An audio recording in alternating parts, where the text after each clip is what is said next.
നടിയെ ആക്രമിച്ച കേസിലെ വിധി പ്രഖ്യാപിച്ചതിനു ശേഷം സോഷ്യൽ മീഡിയയിൽ ഏറ്റവും കൂടുതൽ ചർച്ചയാവുന്നത് കേസിന്റെ തുടർ നടപടികളെക്കാൾ പഴയ കാര്യങ്ങളാണ്.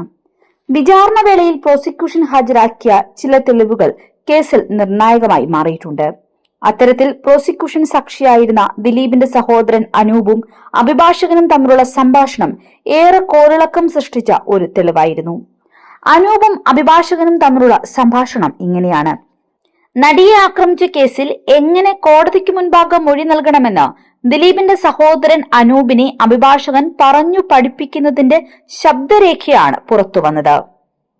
നടിയെ ആക്രമിച്ച കേസിൽ പ്രോസിക്യൂഷൻ സാക്ഷിയായിരുന്നു അനൂപ്. നടിയെ ആക്രമിച്ച കേസിന്റെ വിസ്താരവേളയിൽ എങ്ങനെ മൊഴി നൽകണമെന്നാണ് അഭിഭാഷകൻ അനൂപിനെ പഠിപ്പിച്ചത്. ഇത് കോടതിയിൽ പ്രോസിക്യൂഷൻ ഹാജരാക്കിയിരുന്നു. കേസിനെ അട്ടിമറിക്കുവാനും സാക്ഷികളെ സ്വാധീനിക്കുവാനും ദിലീപിന്റെ ഭാഗത്തു നിന്നും ഏതൊക്കെ വിധത്തിലുള്ള ശ്രമം ഉണ്ടായി എന്ന് സ്ഥാപിക്കുവാനാണ് പ്രോസിക്യൂഷൻ ഇതിലൂടെ ശ്രമിച്ചത്. അതുകൊണ്ട് തന്നെ നടിയെ ആക്രമിച്ച കേസിൽ ദിലീപിനെതിരെ പ്രോസിക്യൂഷന്റെ ശക്തമായ തെളിവുകളിൽ ഒന്നായി ഇത് മാറി. ദിലീപിന് ശത്രുക്കൾ ഒരുപാടുണ്ടെന്ന് കോടതിയിൽ പറയണം. ശ്രീകുമാർ മേനോനും ലിബർട്ടി ബഷീറും ദിലീപിന്റെ ശത്രുക്കളാണെന്നും പറയണം. ശ്രീകുമാർ മേനോനും മഞ്ജു വാര്യരും തമ്മിൽ അടുപ്പമുണ്ട് എന്ന കാര്യവും സൂചിപ്പിക്കണം. ഗുരുവായൂരിലെ ഡാൻസ് പ്രോഗ്രാമിന്റെ പേരിൽ വീട്ടിൽ വഴക്കുണ്ടായെന്ന് പറയണമെന്നും അഭിഭാഷകൻ അനൂപിനോട് പറയുന്നത് ഓഡിയോ ക്ലിപ്പുകളിൽ വ്യക്തമായിരുന്നു. മഞ്ജുവും ദിലീപും തമ്മിൽ നൃത്തപരിപാടികളുടെ പേരിൽ വഴക്ക് പതിവായിരുന്നുവെന്നും മഞ്ജു മദ്യപിക്കുമെന്നും കോടതിയിൽ പറയണമെന്ന് അഭിഭാഷകൻ അനൂപിനെ പഠിപ്പിക്കുന്നത് ശബ്ദരേഖയിൽ വ്യക്തമാണ്. കഴിഞ്ഞ 10 വർഷത്തോളമായി ദിലീപ് മദ്യപാനം ഒഴിവാക്കിയിട്ടെന്നും ദിലീപ് മദ്യപിക്കാറില്ലെന്ന് പറയണമെന്നും അഭിഭാഷകൻ അനൂപിനെ ചട്ടം കെട്ടി. ചാലക്കുടിയിൽ ദിലീപിന്റെ തിയേറ്റർ സ്ഥിതി ചെയ്യുന്ന സ്ഥലത്തെ സംബന്ധിച്ചും അഭിഭാഷകൻ ഓഡിയോ ക്ലിപ്പിൽ സംസാരിക്കുന്നുണ്ട്. എന്നാൽ ഇത് കൃത്യമായി എന്തിനെ കുറിച്ചാണെന്ന് വ്യക്തമല്ല. മറ്റൊന്ന് ഡ്രൈവർ അപ്പുണ്ണിയെ കുറിച്ചാണ്.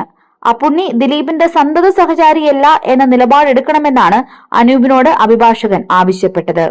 അതേസമയം ദിലീപ് സാക്ഷികളെ സ്വാധീനിക്കുന്നു എന്ന് തെളിയിക്കുവാനാണ് ഈ ഓഡിയോ സന്ദേശം പ്രോസിക്യൂഷൻ ഉപയോഗിച്ചത്. കേസിൽ 20-ലധികം സാക്ഷികൾ കൂറുമാറിയിരുന്നു. ഈ സാക്ഷികളെല്ലാം സിനിമാ മേഖലയിലുള്ളവരാണ്. ഇവരെല്ലാം കൂറുമാറിയത് ദിലീപിന്റെ സ്വാധീനത്താലാണെന്നാണ് പ്രോസിക്യൂഷന്റെ ആരോപണം. ഇതിന്റെ ഉദാഹരണമായിട്ടാണ് ഈ ശബ്ദരേഖ കോടതിയിൽ സമർപ്പിച്ചിരിക്കുന്നത്. വാദം നടക്കുന്നതിനിടയിൽ കൂറുമാറിയിരിക്കുന്ന സാക്ഷികളിൽ ഒരാളായിരുന്നു ദിലീപിന്റെ സഹോദരനും.